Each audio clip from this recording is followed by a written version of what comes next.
All right.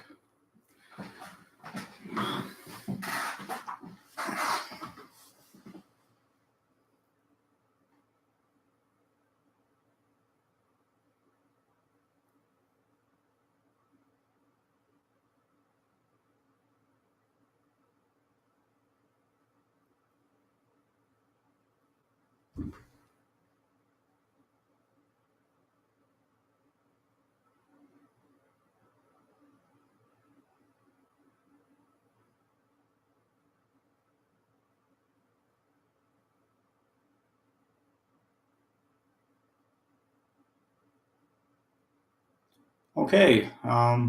Two people so far. Anybody can hear me?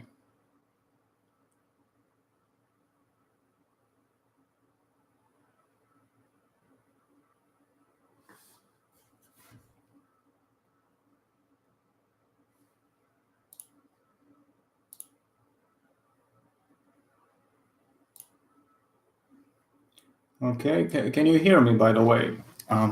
Just want to make sure that I have the microphone in the right place and that it's all working.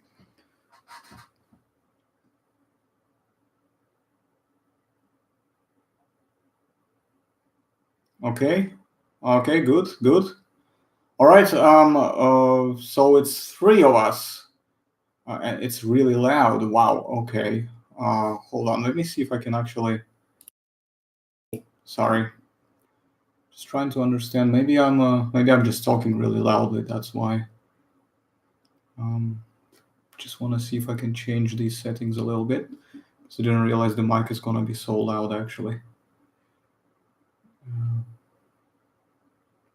So if I'm basically gonna be talking like this, is that okay?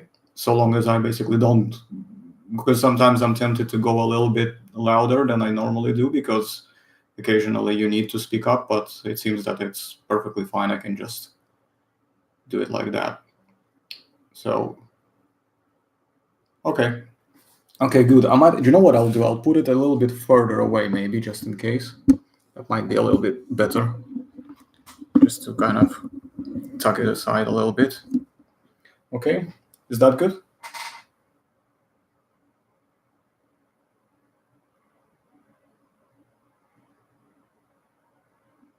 So it seems to be the chat messages get a little bit delayed. Yeah, okay, perfect. So, okay, all right there, everyone. So we are here going to discuss, well, as the topic says, the background discussions are going to be mainly centered around Godzilla, King of the Monsters, Game of Thrones, and the dinosaur model kits, not figurines, but the model kits themselves, because I'm going to be working on a model kit as we speak, so that we can talk and at the same time I can work as well. And we've got the King of Pop here as well. She's my queen. Yeah, I know. But the one true king is here talking to you live. So that's the one true king. Everything else is irrelevant. Right. So this is what we're going to be working on. That's the torso of a T-Rex in 1:35 scale. And I have basically discontinued this piece for now because there are certain problems with the quality of the mold, and I had to throw the mold away eventually. But this piece, what I want to do with it is I want to assemble it, and I will sell it as the completed version. The only problem is, for some reason, I'm getting a lot of light reflection here, and I don't understand why, because I just want you to actually be able to see something from this thing. I mean, you've seen this piece before anyway. You know what it looks like. I've uploaded pictures before, so you get an idea of what it looks like overall. Then obviously there's the base as well, and there are two parts for the legs, two parts for the arms, the tail, So then what we're gonna do is we're gonna stick all of this together, and we will get it done, hopefully built it by the end of this stream. So who here has both watched Game of Thrones and Godzilla King of the Monsters? Please post away in the chat. Just want to hear what you guys, who here is basically, caught up with either one of these or both. And if some of you haven't caught up to either, if you don't care about spoilers, then that's fine. But remind you that y'all been warned. You have to bear that in mind.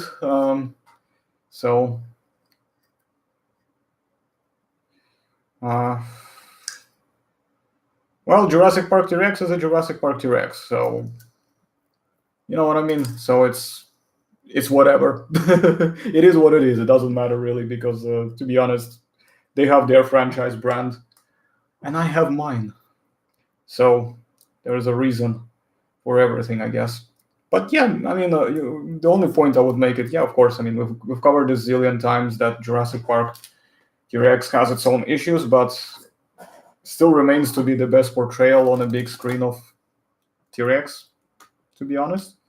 And I'm only talking about the first two films, by the way, because, as I said before, I absolutely do not care about any other sequels from Jurassic Park movie. I only care about the first and the second film. Everything else to me is not Jurassic Park anymore. So, but let's not talk about that. Let's go back to the main topic. We can do a live stream for Jurassic Park franchise if you want. I think many of you would like that, so I will do that. But not this time, but we will do it. And what we're gonna do as well is we're gonna have the full-on sort of discussion of what's happening in the movies, the character development and stuff like that. So we will definitely have all of these conversations about that particular franchise, because I think we need a fully dedicated live stream for the Jurassic Park franchise itself, rather than having it all kind of mixed in. You know what I mean? So, but yes. Game of Thrones, I'm both a book reader, but I've read the books like ages ago, like before actually the show came out. So yeah, I'm both a book reader and the TV series. And I was quite disappointed by the finale. And yeah, not because of what actually happened, but more so because of how they led up to the conclusion. There's a way to achieve certain conclusion, but the way you come to it, the journey itself, that just, sorry for the lack of better expression, but that just really fucked with my head in a bad way, because I just couldn't really understand how could you mistreat your product and your audience with such disrespect. It's just beyond me. It's just something I would never understand and would never be able to approve if I was there in the office and being like, guys, did I give it over to somebody more competent and so that they can finish it rightfully, because they were offered the contract, but they decided no, because they want to ruin Star Wars now. So there we go. So now what we're gonna do here is see this part here, this bit and this bit.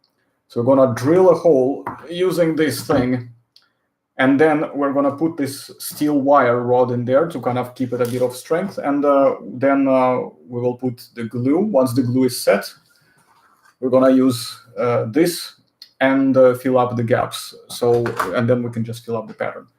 Oh, Rodan was cool. I enjoyed his appearance. The design was awesome. The overall looks of how he was, just like the stuff that he's done in the air, this spin move, when he just went for a spin like that, and then he just kind of recovered and just went whoosh. That was awesome. I love that bit. It just basically showed the puny humans not to fuck with him, which is basically true for every Titan. I don't understand why would people even bother shooting their puny little mosquito guns at them. I don't understand that. It's like that's the problem I have with these films, unfortunately, is that they all suffer from this syndrome of useless henchmen. When somebody always has to do something stupid, everything goes wrong, then they practically have no effect whatsoever. They're just there to get ruthlessly murdered, basically. And that's the kind of thing I don't like about these movies, unfortunately. And that was my main problem. The characters of the film, aside from the Ken Watanabe's character, Dr. Surazawa, I mean, and there was another one, the one that was played by this Chinese girl who was from the Crouching Tiger, Hidden Dragon, I think. Uh, at least that's where I think she's from. And those characters, that basically crew was really interesting, but I kind of wanted for them to get developed a bit more. I think there were really good potential there for character development. And also, I didn't like the fact that they decided to drop the characters from the first 2014 film, played by Elizabeth Olsen and Aaron Taylor Johnson. I would have rather preferred for them to stay so that we can get more development on the characters that have already been introduced. And instead, we get like completely random characters that I couldn't even sympathize with. I just didn't even care if they got murdered or not. Like the whole time, I was watching it, I couldn't care less about what would happen to them, and that's a shame because it shouldn't be like this. I understand it's a monster movie and etc., but it would have just been so much better if we actually had some really good characters in this as well. Because, for example, in one of my favorite films of Godzilla from the 90s, anyway, is Godzilla versus Mechagodzilla. Or some people obviously dub it as Godzilla versus Mechagodzilla 2 because it's the second sort of installment. But from that series, from the 90s, it's the only one. And I liked it not only because of how cool everything was, but it's just because the characters in that particular film are actually really awesome. And they really like introduce both humor, they introduce some kind of development to them. They actually try to send some kind of message as well, which is always nice to see how at least they try. You know what I mean? Like it's not necessarily that it has to be all that serious or anything, but at least they were trying, and it was really cool. With this film, I kind of wish we could have gotten more about Monarch, organization, some more background, but something that's actually more relevant to the story instead of just showing characters with useless marriage drama, which I don't care about. So I would have rather had more development with that. I would have rather found out a bit more context about why, how, the couple lost their kid.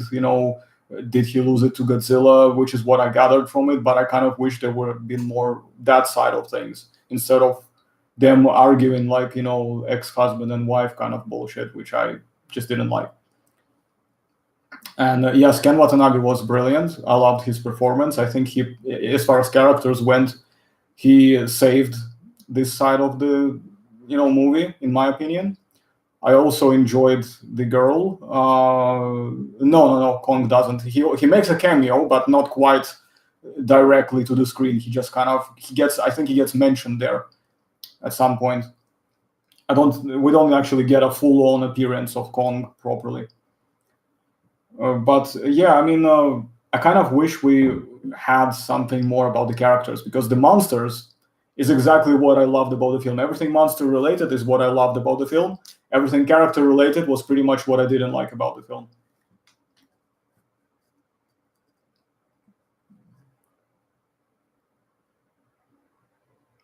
And yeah, I understand. Monsters have. Humans have to be always stupid in monster films. Well, see, that's the thing. I kind of think they should start getting away from that stereotype because I just think that it would enhance the quality a lot better because we've seen how amazing the quality of the story becomes in things like early seasons of Game of Thrones, where you have fantasy setting, like you have these presume like ice demons who resurrect the army of the dead. You have dragons. You have some hints on magic, things like that, and yet they still observe the basic laws of physics. They still observe certain points when it comes to character development, and that's what I think could have made this movie like 10 times better, at least 10 times better.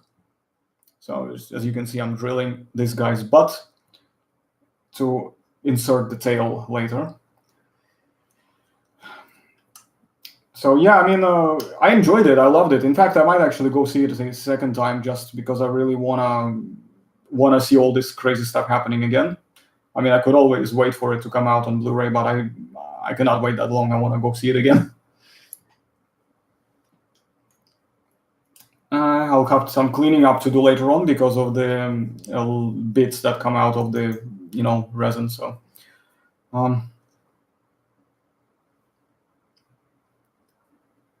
yes, I stayed for the end credits scene. I stayed all the way, and that kind of got me questioning and wondering why would why would we be seeing King Ghidorah's head? Are they trying to basically hint to us that these people who at first were all about, oh, we just want, we just want balance, you know what I mean? We just want balance, but then all of a sudden they decide that they want to wipe out humanity, because that's what King Ghidorah was trying to do. Because Godzilla was all about basically ruling, so to speak, while I mean, metaphorically speaking, while King Ghidorah was all about just being like, yeah, screw these guys, I'm just gonna wipe everything off and be the king of the ashes. So there is that, the reference there. Okay, so let's take that tip off a little bit so that we can now time to get this. Okay, and here it is. Lovely jubbly. So let's have a look. I haven't really been keeping up. I've seen a few things there and then, but I've pretty much given up on Jurassic franchise at this point. It's like, I mean, I'm not even in that game as well. It's just, I completely lost my, let's just say I fell out of love with it completely at this point.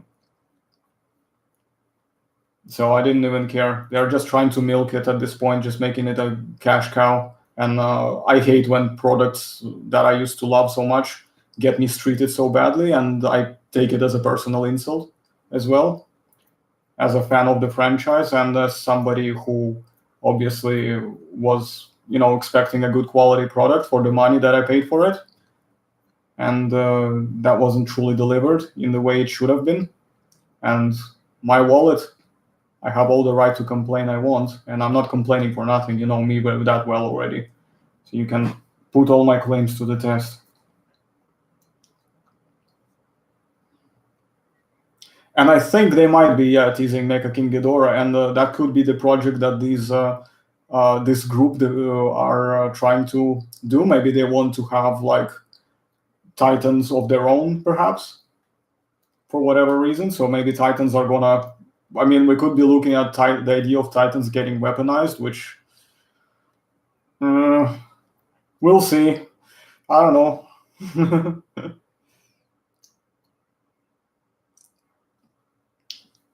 I also suspect, for some reason, I'm afraid and nervous that the King Kong versus Godzilla is going to be completely underwhelming in contrast to that. So unless they're going to introduce some other mega titan who they're going to be teaming up against, I just don't see how this can really end well, because if King Kong wins, Godzilla fans are going to be pissed, and if Godzilla wins, then King Kong fans are going to get pissed, and I personally do not see how Godzilla can lose to King Kong unless he just decides, whatever, I'll not fuck with you anymore and just go away. But in all fairness, I don't see King Kong nearly on the same level as a Titan as I see Godzilla. Godzilla is like an alpha class Titan. The only one so far that we know of that can actually rival him is King Ghidorah. Well, was King Ghidorah. But anything else is like, obviously, like Rodan, Mothra, etc. They are actually on a lower tiers in this universe. They're not on the same kind of strength level that can take on Godzilla one-on-one.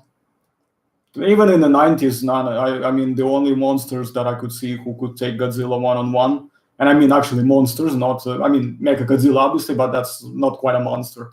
I'm talking about like Space Godzilla, stupid name, obviously, but cool design creature, and Destroyer was able to take on him.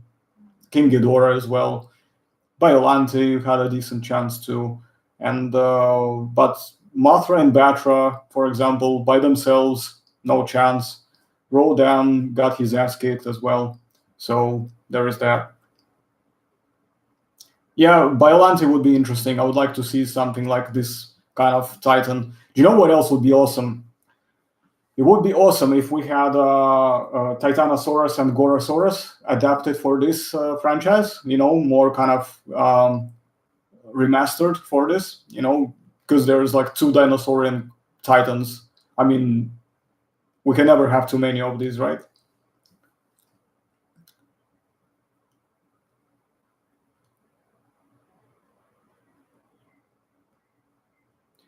No, King Ghidorah is actually been well. I mean, in this film, what do you mean he wasn't winning? He was pretty much taking Godzilla down all the way to the.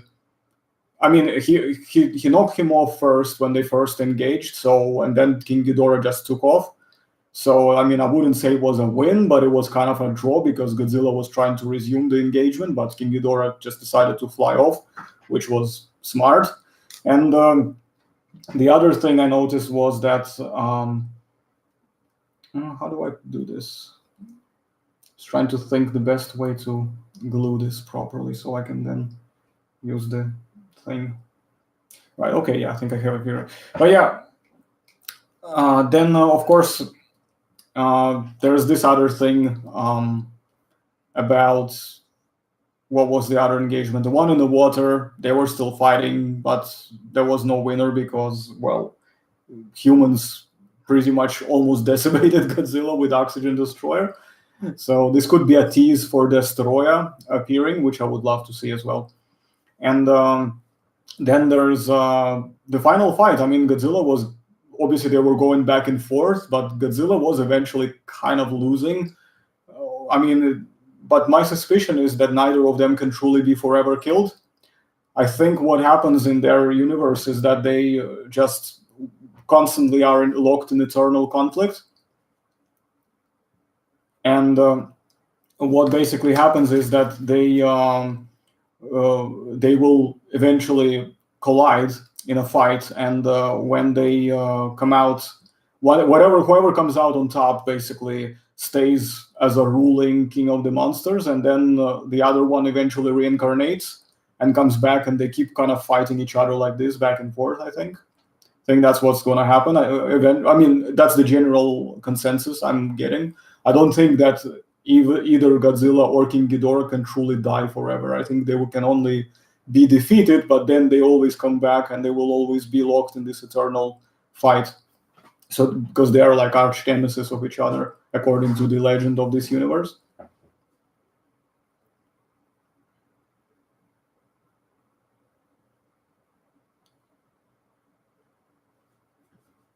Well, I mean, I don't think they are quite the same. I wouldn't say it's quite the same parallel. They are different, obviously, because Godzilla doesn't just have one enemy. Obviously, Godzilla has many different enemies because every single. I would imagine many Titans who are on the same kind of tier and level would probably try to challenge him for being, the true king of the monsters. But I think there is some truth to the idea that they are constantly going to be like their conflicts are going to basically have been going on for eternity as far as I can think of. I mean, I don't think this is the only time they've ever fought. I think the whole idea of them being in conflict has happened before many times and throughout maybe thousands and millions or whatever years. And yeah, it's definitely worth watching. Just don't listen to the critics because critics nowadays just are completely out of touch with reality.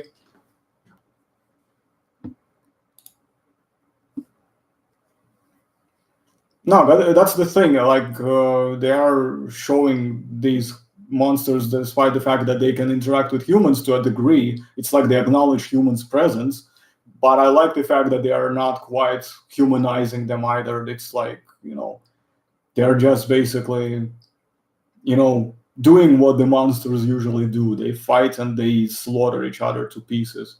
given the opportunity. Mothra was cool as well. Her appearance as a butterfly version was amazing. I love that bit. I also liked her fight with Rodan. It was quite nice, this whole in the air struggle, then the sting in the shoulder, which Rodan actually survived, if you know later. And I think it was Mothra who sacrificed herself.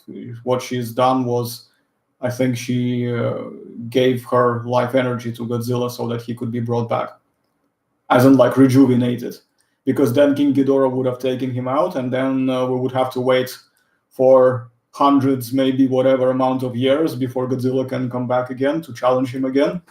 So good luck with that.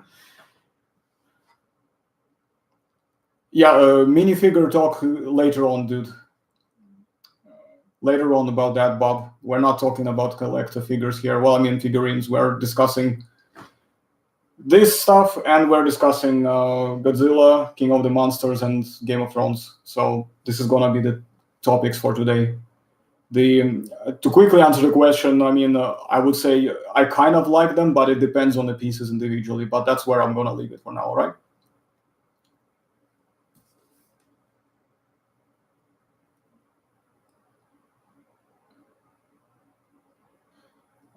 Yes, because I have direct. Basically, my source of light is right here, and I don't know if I changed the position. See, it's reflecting. Maybe I should have worn something a little bit darker. That would be a lot easier. Well, yes, we came to the main point as well, another one. So let's wrap up the Godzilla King of the Monsters for now, and if we have any more people bringing it up later, we can carry on. So I just wanted to bring up some points that I really thought were right. Okay, Bob, you're gonna get kicked if you continue spamming. That's a warning, mate. If you're gonna continue spamming, I'm gonna kick you out of here. Right. So sorry for being interrupted here. And basically, as I was saying, well, Bob, you're getting it.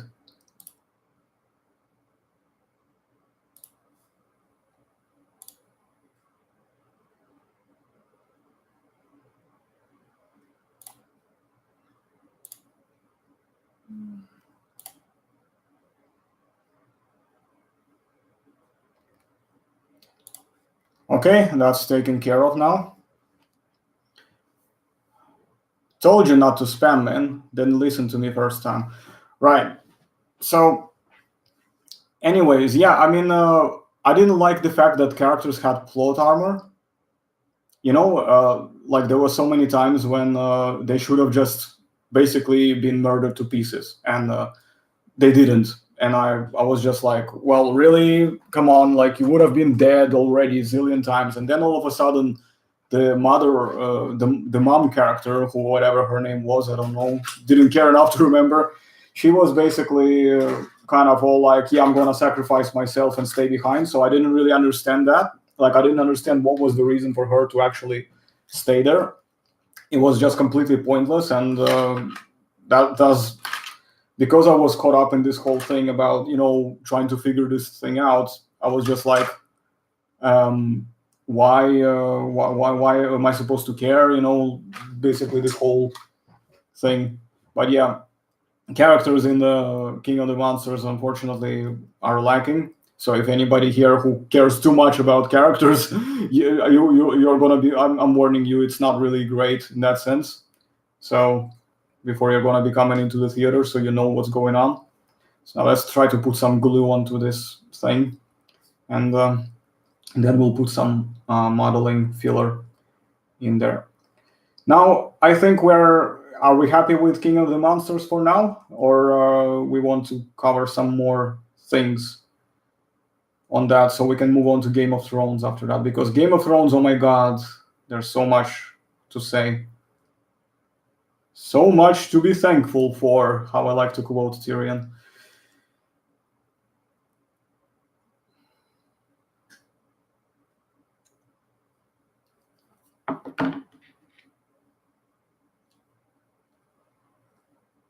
Okay, so I see, based on what you guys have been typing, it seems that we are okay moving on to Game of Thrones now.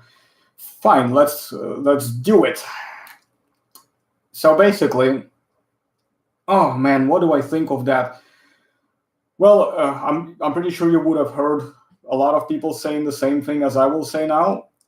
However, what I mean by not liking how it ended was exactly with how it happened. I'm not particularly mad about what happened. I'm more so annoyed at how they reached the conclusion because it felt completely inorganic. So, like, yeah, there we go. So for some reason, Danny kind of forgot about the Iron Fleet, which is dumb because they just basically spent time talking about it. Then, so obviously, a lot of the character deaths that happened in season 8, they were just completely out of place, and that's why they didn't. They kind of robbed me. I felt like I was robbed of this genuine, emotion of grieving for them, as we used to do for like Robb Stark or Ned Stark, etc. And it just felt completely inorganic, and you know, it was just really stupid. I didn't like it. Then,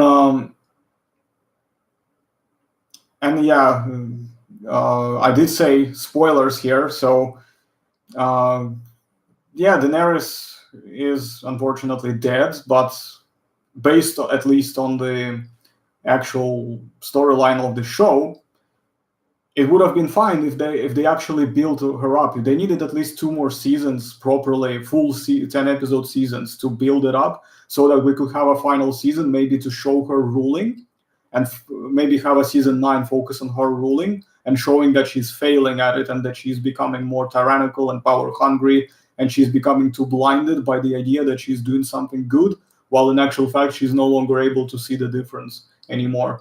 And yeah. Well, HBO offered them actually 9 or 10 seasons. George Martin actually wanted 15 seasons, which would be a bit unrealistic, but 10 seasons would have been perfect in my opinion. That would have really covered everything. They just wanted to move on to Star Wars, man. That's what they wanted to do. They wanted to wrap it up.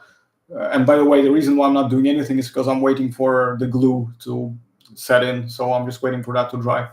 But yeah, they had it all, man. They just really they just couldn't be bothered with it. They just didn't want to give it over to anybody else because they were too fucking arrogant, and they decided that they're not gonna give the franchise over to, pardon me, to the other showrunners, and they could have easily done that.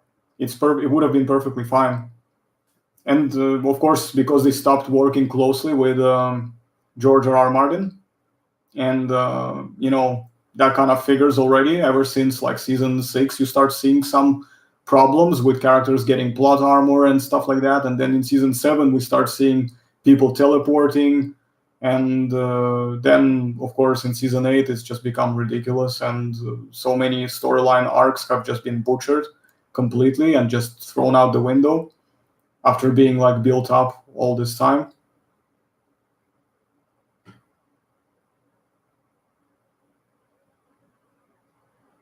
Well, I mean, as I said, Star Wars, it's a different topic, but yeah, I don't know. I don't think it's short. It's just that's not the point. The point is that they're just rubbish. They're just rubbish film. I'm not saying you don't have to like them. You can like them if you want, but they're objectively terrible films. But we can talk about Star Wars again some other time because that's a really huge topic as well for me. But yeah, that's generally my consensus to it. It's not about the gap between them. For 3 years is perfect gap. The problem is that the movies themselves are just terrible.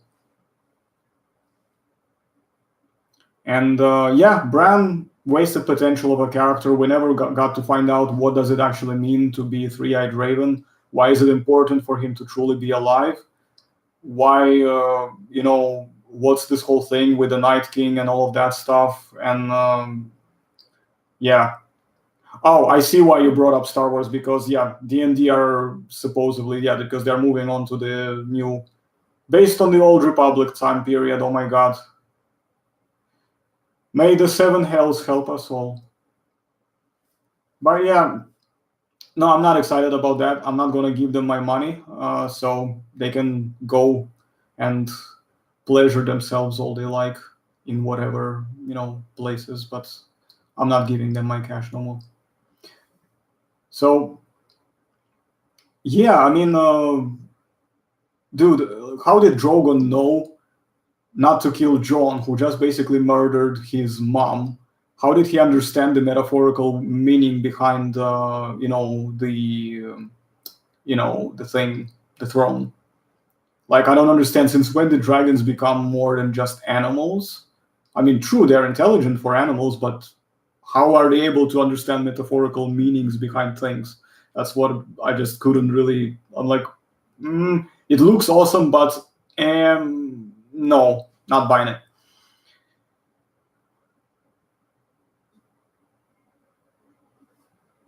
Yeah, it's a typical kind of one-dimensional trope, which I absolutely hate it. It's just so against what George R. R. Martin ever did.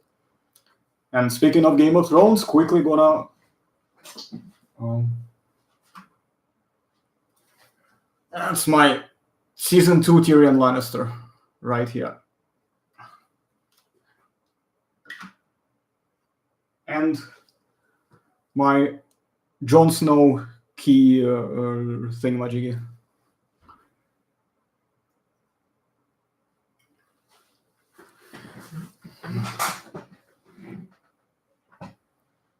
The only way I can resolve any of it is Bran is an evil genius controlling everyone. Well, that's the thing. Bran has kind of become he's kind of the villain in a sense because he knew that Daenerys was gonna murder like whatever amount of people, and he still let that happen. And we never got an understanding of why he let that happen and why did he not try to interfere. And because he kind of made it, but it's not consistent with his arc though. Three-Eyed Raven is not supposed to care about anything. That's the whole point. He's this kind of.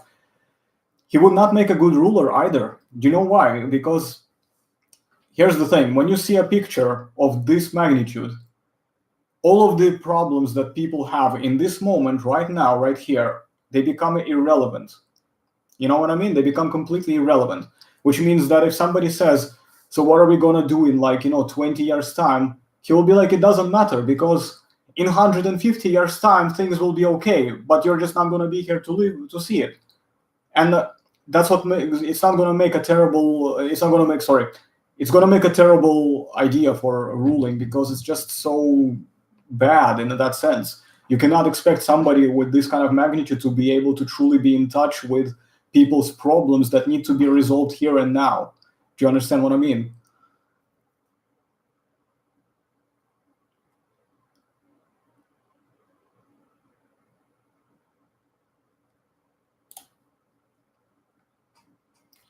Um, so,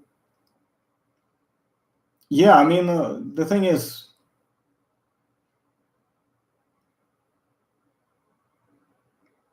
well, plot armor is one thing, but for some characters, but for some reason, nobody is like these kind of poor choices.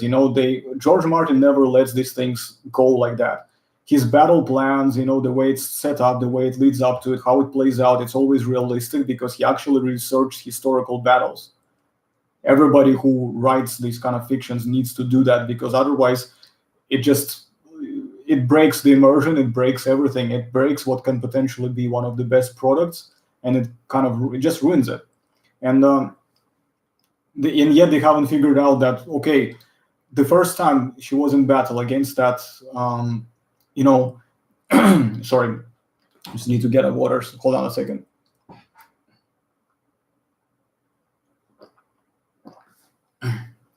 Excuse me. Yeah, so the first time they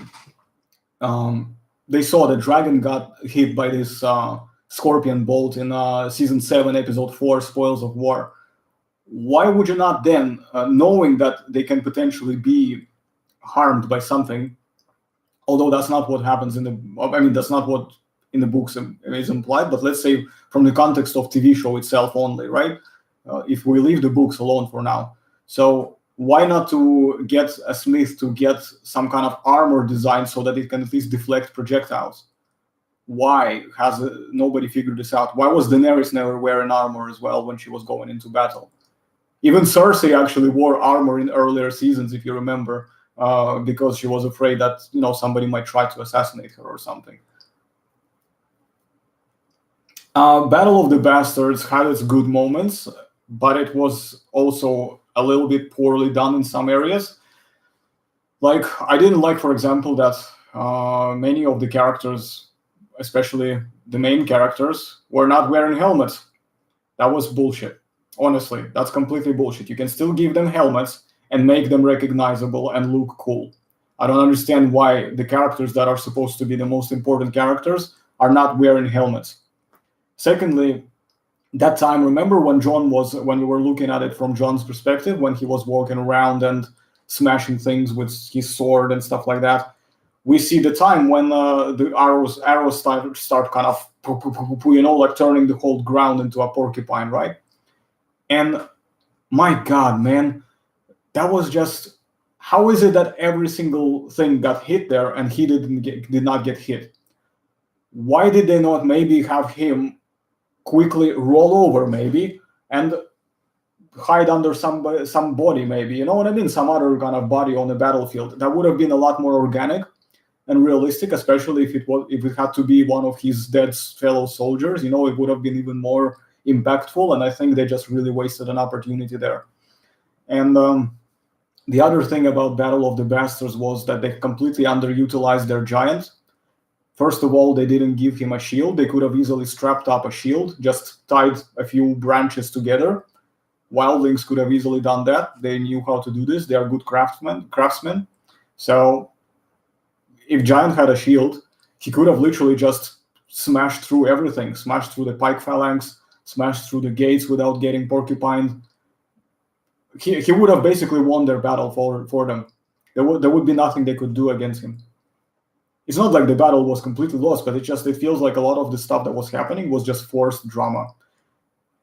The other problem is I hated the fact that they made House Umber turn against House Stark. That is not supposed to happen.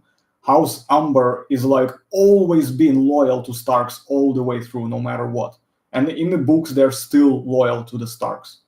So despite the fact that in the books, Great Jon Umber is not actually dead, as the show implied, it's the small Jon, his son, who is dead, was killed at the Red Wedding, and his father, Great Jon Umber, was captured. And despite the fact that he was captured, his family was still loyal to the Starks. They never switched allegiance to Freys and Boltons, although they tried to demand it of them. It never happened. So I wasn't very happy about that. Probably an homage to John Winston. Yes, not a good reason to do it, but it probably what they were thinking. Well, that's the thing. I didn't recognize that homage if there was one. I didn't see why it was meant to happen like that. I did not see why Game of Thrones needed to give homage to anything like this if they are their own thing and they were doing amazing as their own kind of thing. They shouldn't have gone down that route. And that's where I started seeing some problems.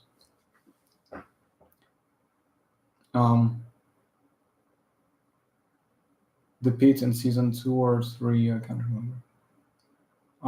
In all of the 8 series. Oh, the Pit? Is that the one where Brienne was fighting against the bear? Or you mean the dragon? No, well, the Dragon Pit was in season 7. That's the only time we see it. Well, sort of, and season 8. By the way, what happened with the gods that revived Jon? Well, yes, Hood Angel, good question. What happened to that? Why was Jon brought back? Why did the Lord of Light bring him back? Why was Beric Dondarrion being brought back fucking 6 times just so he could get, become the stabbing pillow for the Whites? What was that about? What the hell has Melisandre actually done other than walking as slow as possible to get to the point, lighting up the Dothraki swords, which was pointless, and lighting up the trench, which was like that thin, which was again pointless? Do you understand why I can't? I struggle to maintain my composure once I start bringing all of this back, and I'm just like.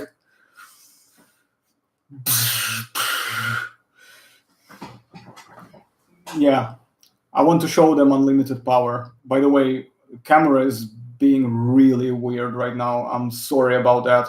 Really, really sorry about that. I'm just trying to kind of see what I can do with it next time. If I sit back a little bit, is it gonna be better if I just do this?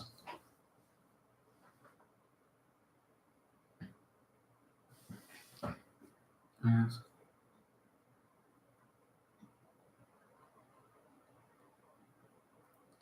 Right. So yeah, I mean, the other thing I gotta say that was a little bit annoying, to say the least, was how Night King, no development, nothing, just a classic weaponized villain trope, which I just hated. Just really, and the problem is that now I'm not even interested in watching the prequels because we know where it ends, and unless George Martin finishes the book, then I might consider it. But if he doesn't get to finish the book soon and the prequels start airing, I'm just gonna be like, yeah, whatever.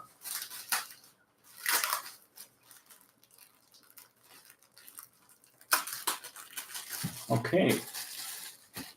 Just gonna put this thing filler for the model because I think the glue is good and set now, so we can start filling it up and then just finishing the patterns and everything. So just so we can get the tail fixed for the Tyrannosaurus.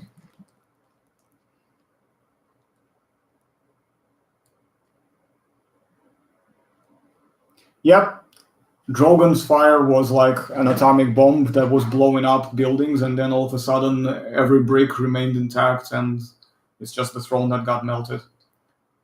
As I said as well, the whole why would he even do it?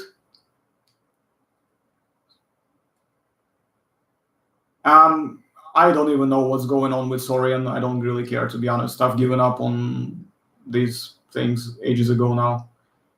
The fact, being away for about 1 month or so from YouTube and this whole drama thing kind of pretty much let me set all of the priorities straight. And from now on, I just want to focus on my own work and bringing you some cool content. But Sorian and things like that are no longer gonna probably be part of this channel, at least for a while anyway, because there's just nothing for me to say. I don't see anything particularly exciting about it, and if you are interested in it, of course you should check them out if there is something that you like. I'm never telling anybody not to like something. That's not what I ever said, in case somebody decides to take it out of context. So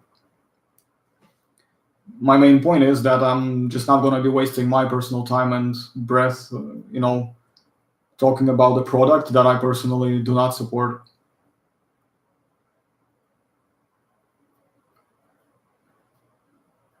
So yeah, I don't really know what they've done, but if anybody says scientific accuracy on Saurian, yeah, I have many problems with that, but I haven't seen if there are any latest updates, so whatever.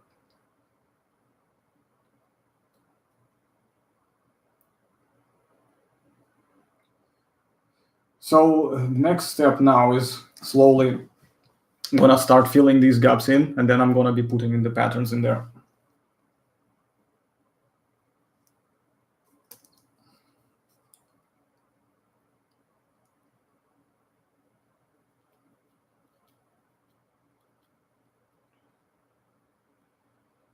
So what else? I mean, Jon Snow's parentage. Anybody else found it weird that it's been teased so much, and there was a whole drama made around it, and how this whole idea of Sansa, who was spreading the word, Varys was spreading the word and everything, and then all of a sudden nobody has brought it up at the end.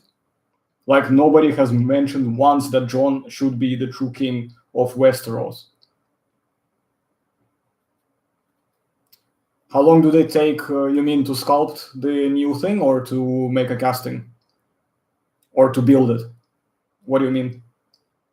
So, yeah, I mean, I was very unpleasantly surprised that nobody has brought that up. It was really weird for me.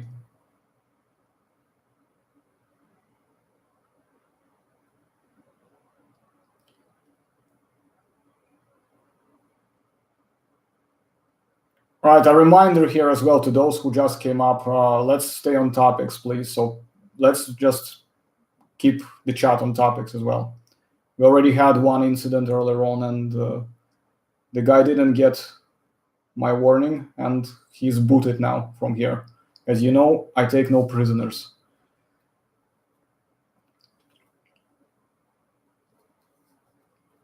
So what else? I mean, again, the visual designs were stunning. It's always a good thing to see, like, something with nice animations. I liked and enjoyed the scene of Jon and Daenerys flying on dragons. That was awesome. The only thing that was weird as well, that how is it that nobody has started asking any questions? Why didn't she just all of a sudden think, wait a minute, if dragons are letting you in so closely, isn't it a bit suspicious? Because is she completely ignorant to the fact that only the Targaryens are the only living, family that have any way to bond with dragons? Like, has anyone else found that a bit weird?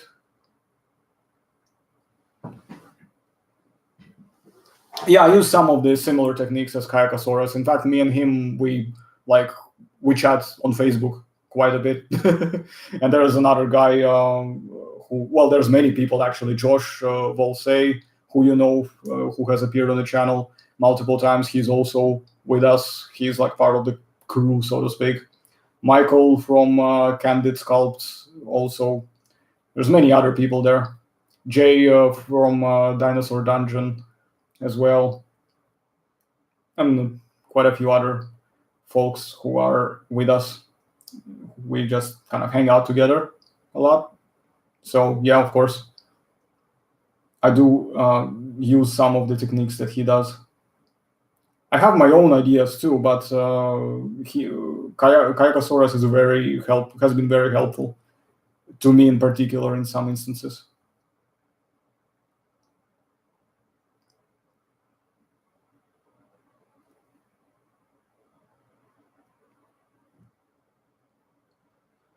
Oh, dude.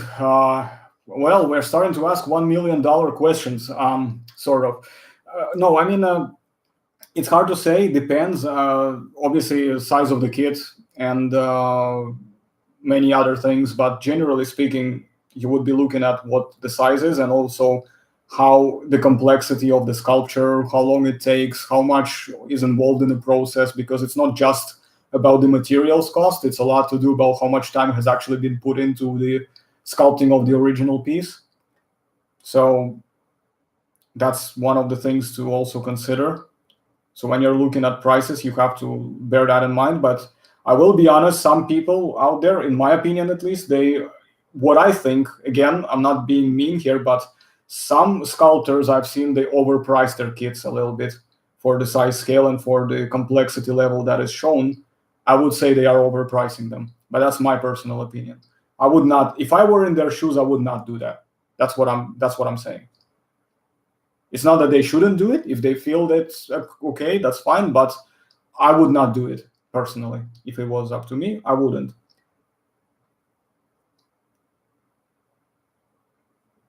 Okay, now we need to grab another tool so we can quickly start doing the pattern. So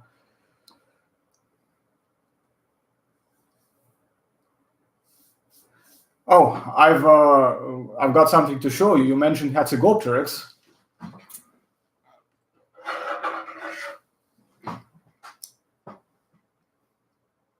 How would you like this Hatzegopteryx armature so far?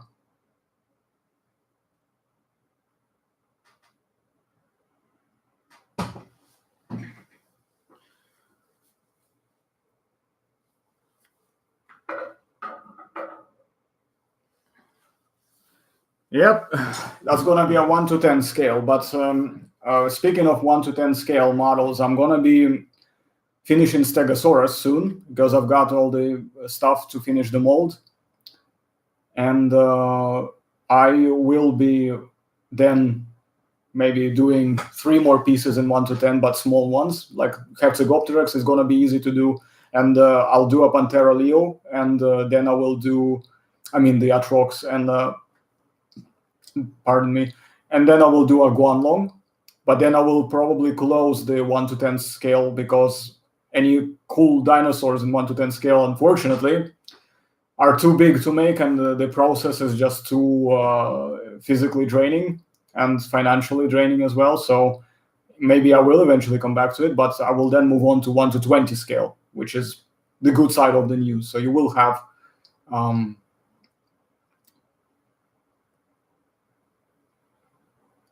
I said it earlier on, but I'll repeat it again. I've not been keeping up with dinosaur games as of late very much. I'm kind of completely distant from it. My favorite dinosaur is obviously Tyrannosaurus Rex. If I were to find my own noble house, I would take Tyrannosaurus as my sigil. In fact, I'm going to do this at one point. I'm going to design my own banner for my channel and for myself and for my community.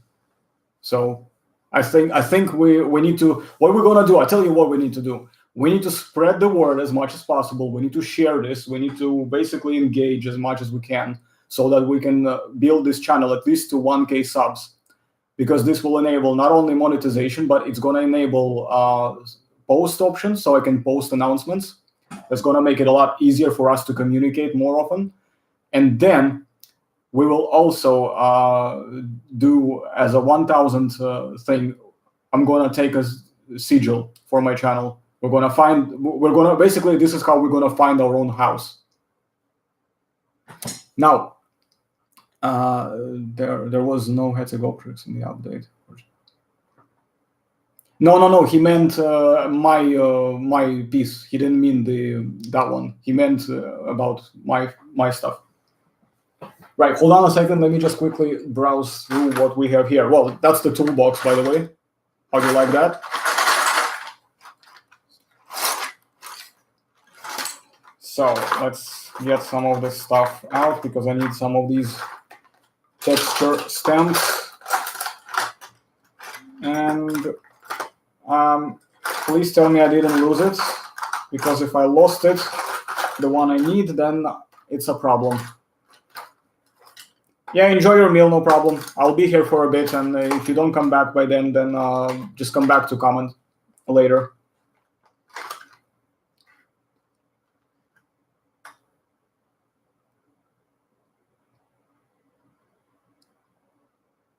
Respawn cavalry, yeah, that's a good one. Yeah, hold on a second. Let me think about this for a second. So first of all, I would not place anybody outside. I would probably not even deploy cavalry altogether, because shock cavalry or any cavalry of that sort, they are used to disorient the troops. Shock cavalry is used to usually inflict heavy casualties to demoralize and destabilize formations. So neither of these tactics would work against the army of the dead. So I would not even bother deploying cavalry at all. That's one thing. And secondly, there are a few more things, of course, that need to be taken into account. Is, well, putting everything behind the walls. These trebuchets are like one of the weapons that can massively wipe out a lot of the dead. So shooting them from behind the walls, lots of archers, every single soldier to have gauntlets and boots specifically embedded with dragon glass, so that if you lose your weapon and you get disarmed, you can still punch and kick. So that would be another thing I would do. And I would also make the trenches wider, so that if when they get lit up, so you have more bigger firewall basically between you and whatever's coming. Those are definitely going to be my number one things I would look at. So then I would also deploy dragons pretty much straight away. I would not be postponing them for anything. I would actually be actively engaging them in the initial stages of the battle, because the fact that they've decided to not engage them immediately was very silly. Then obviously the Thraki themselves, I mean, although they are supposed to be horsemen mainly, they are still good archers, so I would use their archery skills. I think using them as archers, even on foot, like just shooting off the tides of death, would be very good.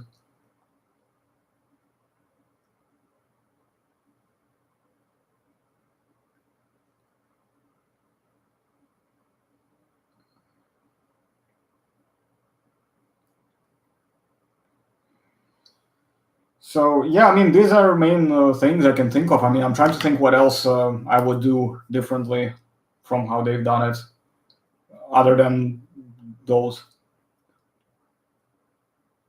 Exactly. Imagine that many arrows flying at them. And well, of course, I would give my dragons armor. Like, for God's sake, somebody should have figured that out by now. And I would make every single character wearing armor and embedded potentially with some dragon glass pieces, so that in case the undead try to press against you, they could actually be trapped in like a murder sort of trap. And what else?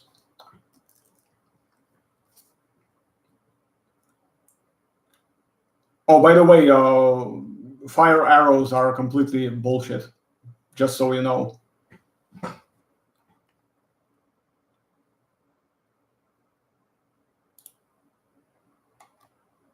Yeah, man, thanks. I'm hoping to. I mean, I definitely getting 1K subscribers is going to unlock some features so that I can actually communicate with you lots, even without having to like make a video update every single time, and stuff like this. So I can actually make videos only on things that are truly important in a sense of content. So I don't have to just chat about nonsense, the whole time. So I can just focus on giving you the content while I'm, giving you the updates via posts and stuff like that.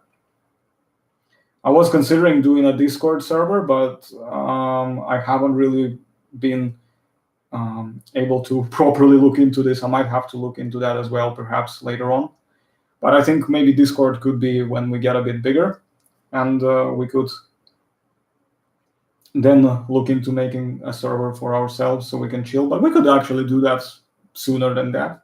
Don't think we have to wait for 1K subs for Discord server, but I just haven't figured out how to do it properly yet.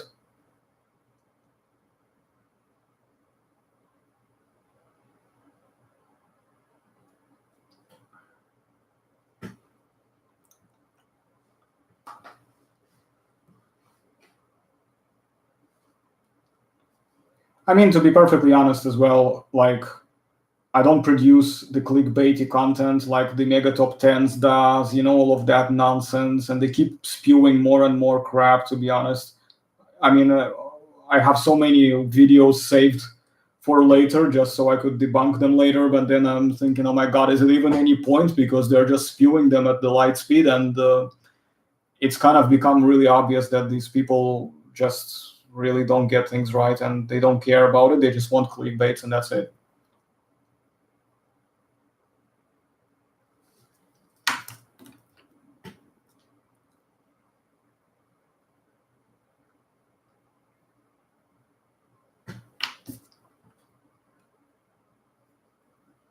Okay, so this is actually coming along.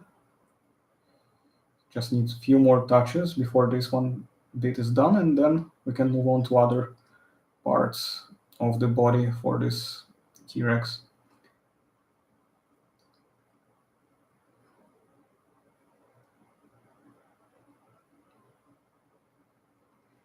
Okay, so never mind the fact that it's a different color, because once it gets painted, nobody's gonna, notice this anymore. Okay, I'm just trying to figure something out here. Okay.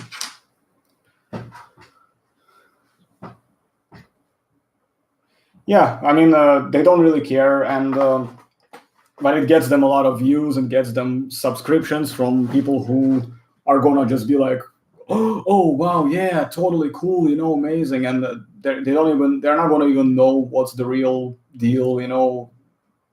Nobody's gonna know.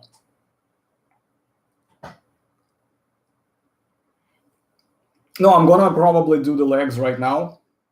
So I want to just make sure that we can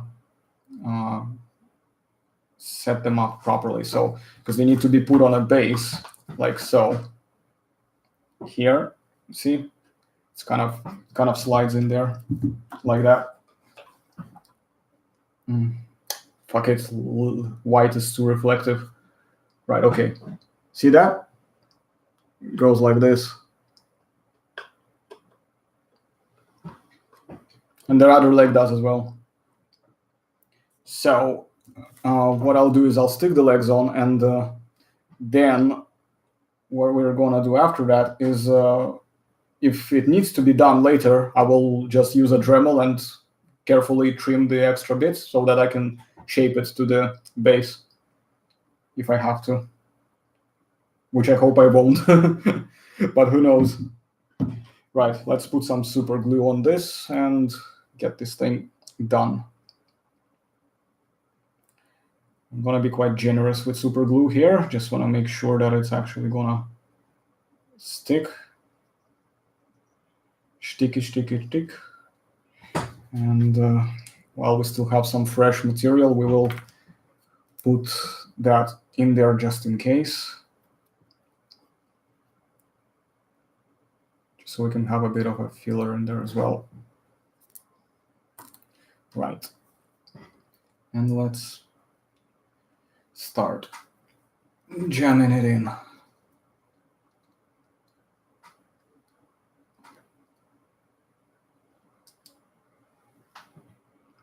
Okay, now I'm gonna have to sit like this for quite a bit. So that's gonna be nice. And then after that, we'll use a filler to add more of the... No, I think the glue has already set, but let's just give it some time to sit here for a bit, just to rest it a little bit more. And we can continue shortly afterwards. Whew, okay. Need to get a drink. Hello, welcome.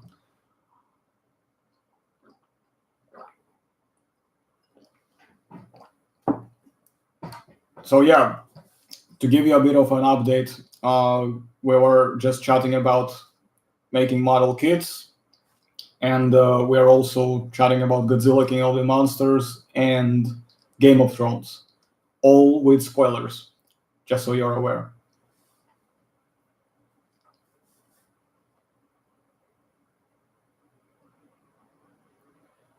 Whew. Yeah, it's kind of sometimes a bit physically tiring to build kits, but it's good stuff. I have so many kits of different like random fantasy models that I haven't finished building yet. My Warhammer 40k stuff, lots of stuff still not built. So much stuff to build and paint.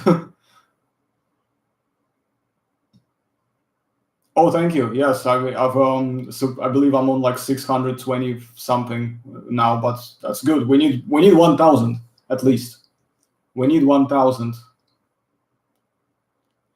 This piece will be put up on sale once I finish and paint it. So what we can do next live stream is talk about something else, maybe Jurassic Park franchise, and we can in parallel I can paint the model. Yes, everything I'm going to be making, I will be selling as well. All of the stuff that I make, I sell. So once it's ready, once it's released, once the molds are done and everything, all of the stuff will be ready for sale.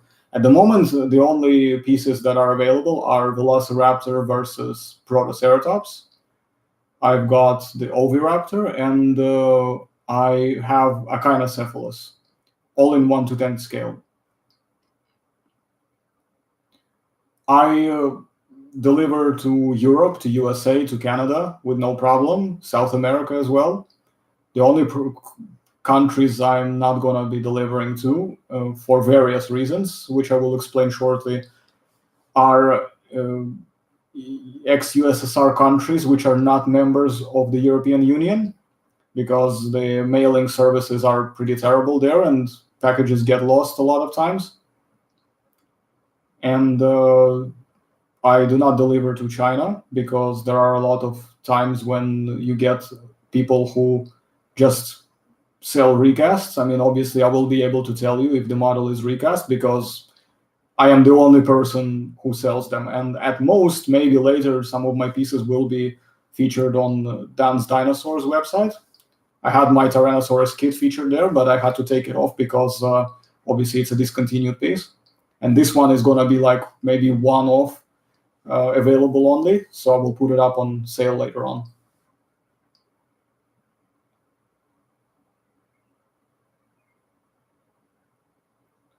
What do you mean, where do I sell the prices? I don't understand what that means. I'm sorry. And what else? What you mean? How much or what? What's the pieces? Okay, where do I sell the pieces? I just sell them from my home. I mean, I literally just as soon as I get the payment, I send them over to wherever you live.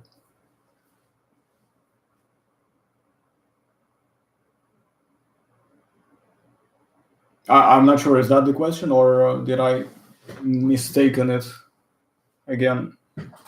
But if that's the case, then yeah, that's kind of how it works. If any of you, by the way, watching this video right now, both who are live here and who will be watching once the video gets uploaded to the channel, I want you guys to be aware that I also have a page.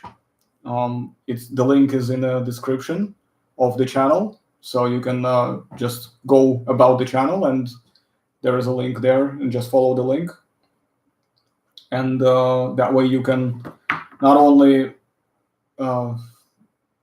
directly contact me for whatever you want, so you can send me private messages there if you want. You can also purchase kits through that page because it's easy for me to basically. Oh yeah, well, now that you ask as well, yeah, so that's basically the answer to this question now. So the way to do it is go to my page in about the channel, go to that link and send me a private message. Just tell me which kit you want, make inquiry, and I will give you all the relevant information. There is stuff there. It's included in the notes section as well, but you can send me a private message and I will answer all of the questions and give you all of the stuff, the details on how to do it. If you live in countries of like Britain and European Union, it will be even easier and quicker to do it because obviously the shipping is going to be a lot cheaper.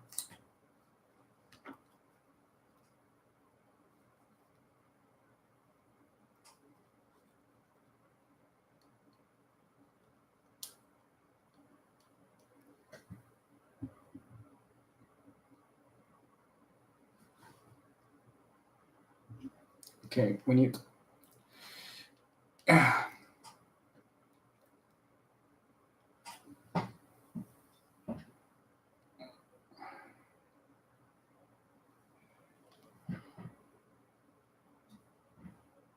Yes, this was my first ever, not first ever, but it was like my first, I would say, professionally made resin kit. So I'll show you the other one that I've done, that I have on me right now.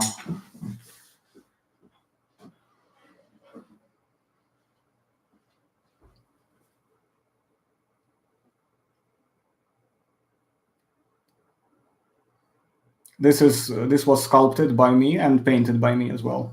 This is the demonstration piece.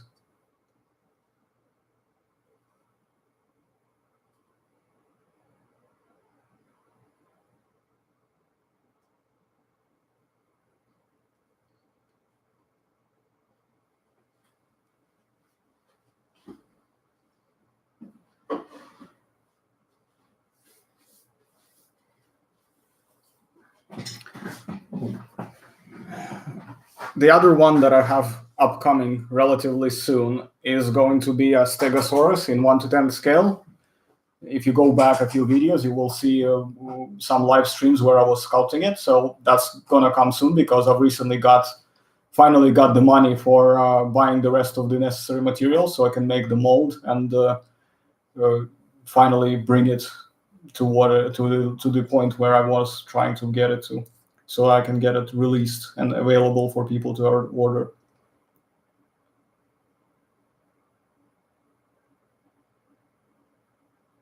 Yep, arms are the last parts, actually. That's right. So we're just gonna do a dry fit first without any glue or anything. So I'm just hoping that this is all done. So a dry fit. Yep. And dry fit here. Yeah, okay. So we will need to trim some of the resin off from there a little bit. So once I can fix this temporary, please don't run away. Yeah, there we go. Okay, so let's grab some of these things. And basically what I want to do is, you see here, I don't know if you can see it on the camera. Oh, come on. Yeah, see, like there's a bit of a bit that's sticking out. So it needs to be trimmed off so that it can fit better into the socket.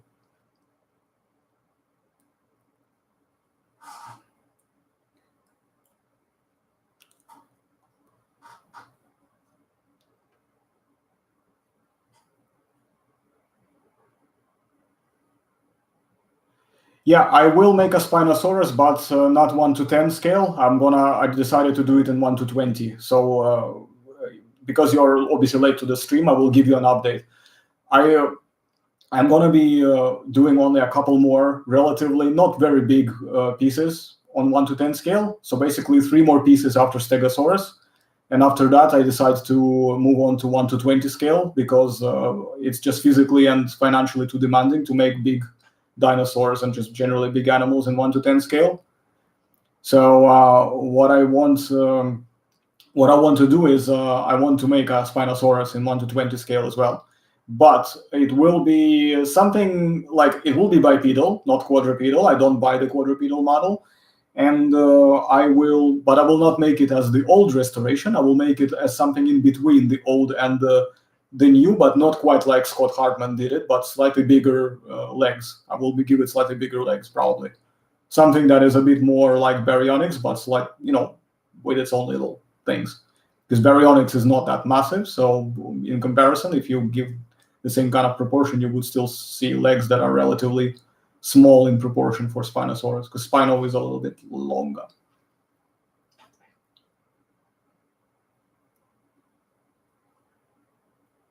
So yeah, that's basically the general plan, and we will have more cool pieces there, definitely. And I also plan to buy some of the kits soon as well, maybe at least one of them, because there's one of my friends from Canada who's made a really nice kit of Pachyrhinosaurus lacustae species, and I really, really want that dinosaur. And but I'm gonna ask him when he gets another one, because I want to get maybe 2 pieces at the same time, so that if the combined shipping price is gonna be cheaper, maybe I can just get him to do the bulk shipping. But if it makes no difference, then I'll just get the Pachyrhinosaurus first, and then we'll just get other things as they go along.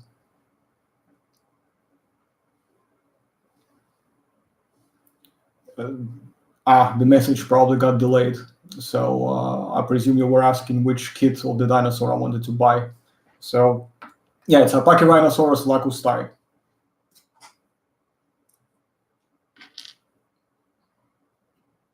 So let's put some glue on that arm. Come on. Don't be shy, come out, glue.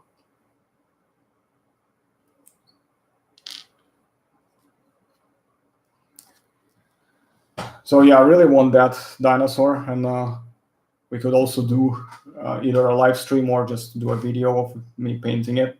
Definitely want to do that. And okay. So we've put the first arm in there, and we're gonna put another one.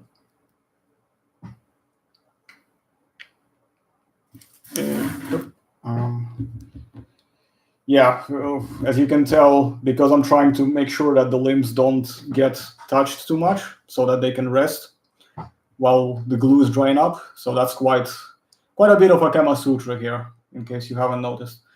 But thank you for the love. We appreciate it. We give love right back at you, man. As I say, I don't know how many more subscribers I will get on this channel, but each one of mine fights with the strength of 10 regular ones, like the House Mormon and like Spartans. Each one of us can beat 10 of theirs.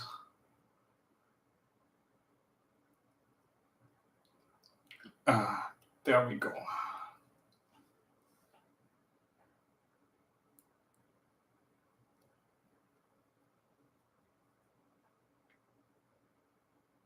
Right, so one more arm to put in, and once the glue is set, I'm gonna start putting more filler, and then gonna wait for the whole thing to dry up, and then we can probably conclude today's session because it's getting to about 1 hour and a half, and I will have some more work to do later in the evening. So, can't stay here forever, unfortunately. So let's try to see what's the best. Yeah, probably this angle. Right. Come on, glue. Don't be a bitch. Get out of here. There we go. That's a good glue. All right. Yeah, come on. Jump back on. Lovely. And we go on here.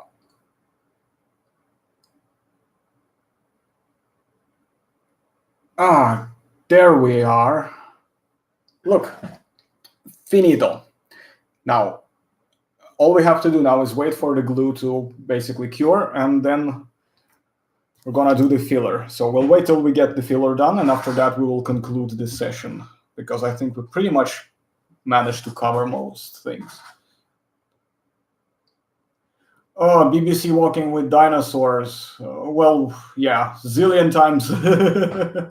Nah, it's cool. I mean, not really the topic, but since we've covered the main topic already by now, and since we're getting to the conclusion, why not?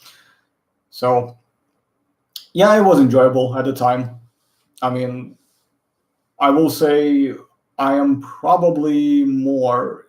I was probably more interested in Walking with Beasts because of the plots, and the narrative was there a bit more interesting, but maybe because they've kind of, learned their ways a little bit after that, because it was the second project, I think, after the Walking with Dinosaurs, but I still enjoyed it. There was many things that I didn't like about the design choices they made, obviously, and the certain talking points that they were making there, which were just completely wrong, and they were just not true at all.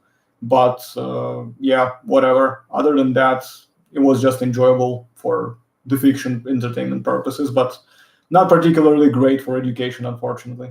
Even at the time it was done, I still don't think it was that good for the education. Yeah, Walking with Beasts, absolutely amazing. It's just awesome. The narratives and the just the stories of how they were done were just mega awesome. I love them. They were amazing. Okay, is it time to put the filler? I think it is time to put the filler now.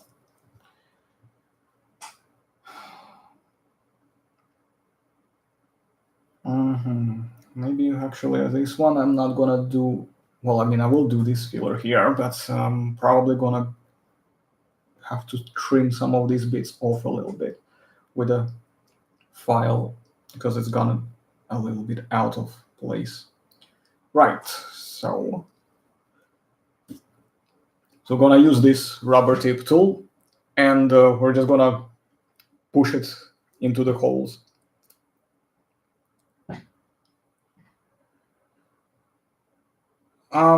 Once I paint it, And I don't know if I said it already. If I haven't, then I'll just repeat it just in case. I want to do another live stream, and I'm gonna be painting this T-Rex. And after I finish painting it, yeah, it will be available. But I haven't decided how much I'm gonna be selling it for yet. I had some ideas, but I'm not gonna give anything away. I'm gonna probably do it next time when we come back for another live stream. So I'll just try to think of something that's quite reasonable, but is not gonna. Again, I will be honest. I'm not gonna go too cheap, but I will try to be reasonable about it. Because one of my main complaints was that some of the sculptors out there who make kits, they overprice them, in my opinion. So I'm gonna try to avoid doing that with this.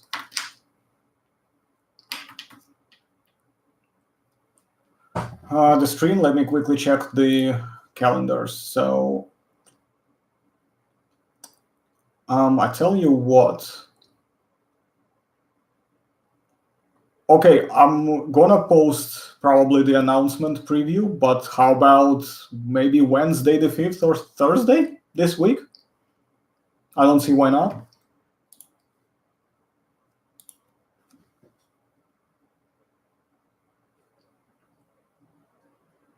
So what do you guys reckon? Shall we do another one this week?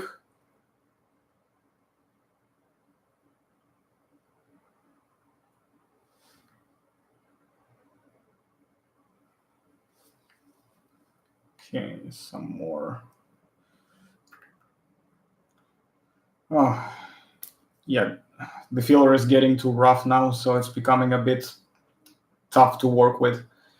So what I'll do instead, I'll sculpt it onto the base and shape it as a rock so it doesn't go to waste. That's one way to actually go about fillers. If you found that you've mixed a bit too much of them and they go to waste, but they become unusable at a certain point. Ah, shit. Whew. My God, I thought I was dropping it. Right. So, yeah. So this bit here, right here, that's a filler, which is going to be sculpted as if it was meant to be there. Just a rock, basically, just lying on the ground. So we'll just give it some irregular kind of texture. Make sure it's really nicely stuck in there, and that will be sorted.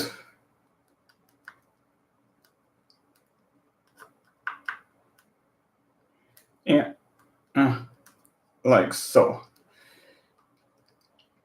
Yeah, as you can tell, I'm getting a bit of a resistance now because the filler is starting to cure slowly. So it's gonna be more of a bitch to work with. That's why I will do the arms filling maybe a bit later and some of the legs inside, as there's really not much you can see anyway. But I'll do another round to show you right now what we've got so far. And next stream, we're gonna be painting this. So there we are.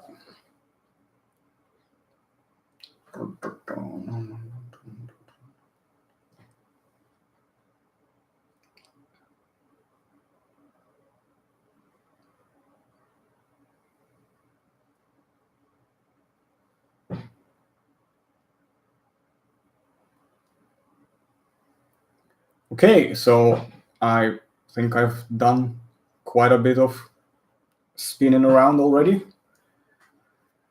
Whew. And when it gets obviously properly done and fitted on a base, it's gonna stand like this.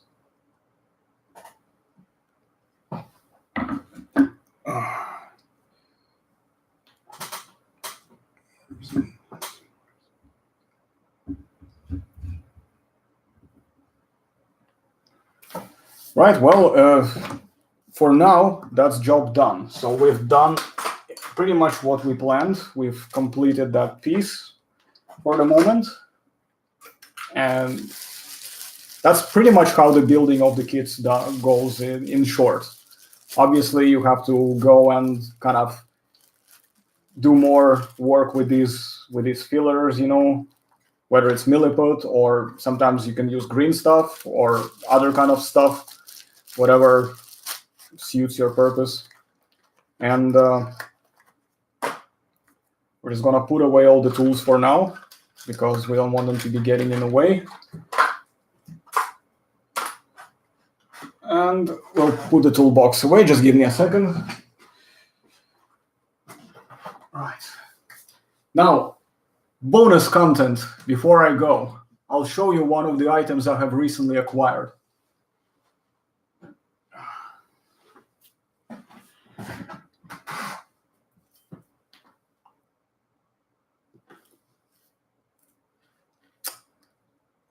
What do you think about that?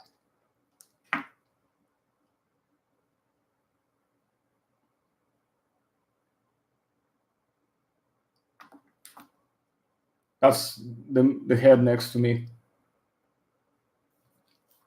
This is a 15th century replica of a Morgenstern, which is, interestingly enough, not very commonly found in Britain. I don't know if there were any of them around in France, but there mostly seem to be popular designs known in Central Europe. So we're talking like Germany, Eastern Europe, whatever, Romania, Hungary, Czech Republic, those places, Slovakia, Slovenia, like basically all of these areas.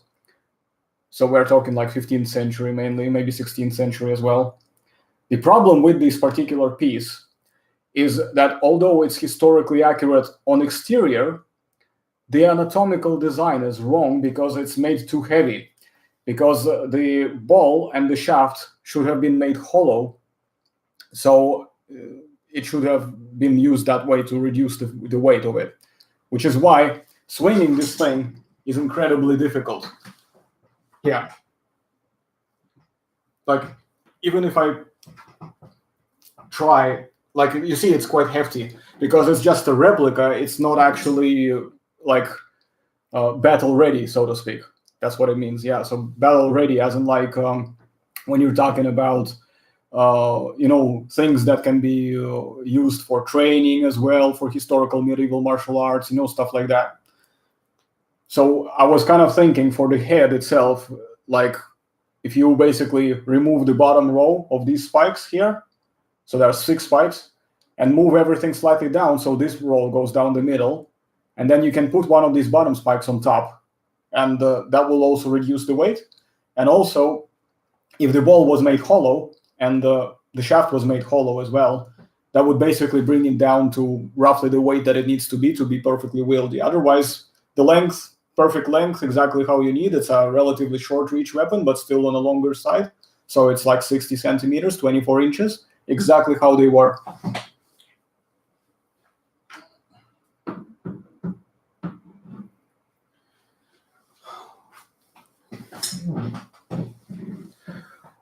Yes, I'm currently editing the first part of the interview with this guy who is a paleontologist who published this paper on the ankylosaur breathing systems, where he used Euplocephalus and Panoplosaurus as his study specimens. So that one will be coming up hopefully soon. It's just 1.5 hour long, and I just really been so busy with work. It's just been insane, man, like so freaking crazy that I just really haven't had the time to produce any proper content yet. So I'm going to get onto that as soon as I can. I mean, I'm already almost halfway through editing it anyway. So it will be, hold on a second. Oh, Jesus, hold on. Yeah, that's actually a good idea for you to ask, because this way you can actually read through it and you will be better prepared to watch the video when he's going to be discussing it. So let me just go into my bookmarks. Just want to quickly see where it was. So hang on a moment. Let me just quickly find it. Because, okay, I think I found it. Yeah, it's convoluted nasal passages function as efficient heat exchangers in ankylosaurs. So there we go. The link is right here. Catch. And as you can see, the first name, Jason Emborg, and he is basically going to be the guy who is, he's basically the lead author of this paper. And he's a good friend and associate of mine. And you also see the name Lawrence Whitmer. You know who Larry Whitmer is from Whitmer Lab, from Ohio, I believe. So there is that. And so basically me and Jason will be discussing that paper in the first part of the installment for the interview. Second part of the installment, we're going to be talking feathers. Yeah, the juicy subject everybody loves that I'm personally sick of already, but what can I do? My army wants to hear more about feathers. So feathers it is. Well, not yet though. That will be the second part. The first part is going to be focused on this paper. So there will be that. And then this weekend, I've got a special session with Josh, I will say, who you know as well. So he will come back to the channel again. I don't want to reveal anything yet in case it doesn't happen, in case it gets canceled or whatever. But once it gets recorded, if everything goes well, I will reveal who will be another special guest on the channel. And I will promise you, you will not be disappointed. He's not a paleontologist. I'll say that straight away. But he's somebody from Hollywood. Okay? Somebody who some of you might have known already. But he's really, he's very, just trust me, he's very important, okay? He is very important. So that will come after that as well. No, dude. Like, that was a trick question. You're trying to get me to start roasting RJ again. No, not falling for that. Enough. Let's give the guy has had enough, I think, for now. No, not an actor. No, not an actor on like a big screen. He's more behind the scenes, but I don't want to reveal anything yet because I don't know if he's going to be able to make it yet. We have to wait to see what Josh says, whether or not it's going to be possible. But if we can get him on, then I will reveal who he is. But I promise you, you will not be disappointed. You will want to hear what he has to say. Overall, like the stuff is going to be relevant to the stuff, some of the stuff that we've discussed on this stream. Okay?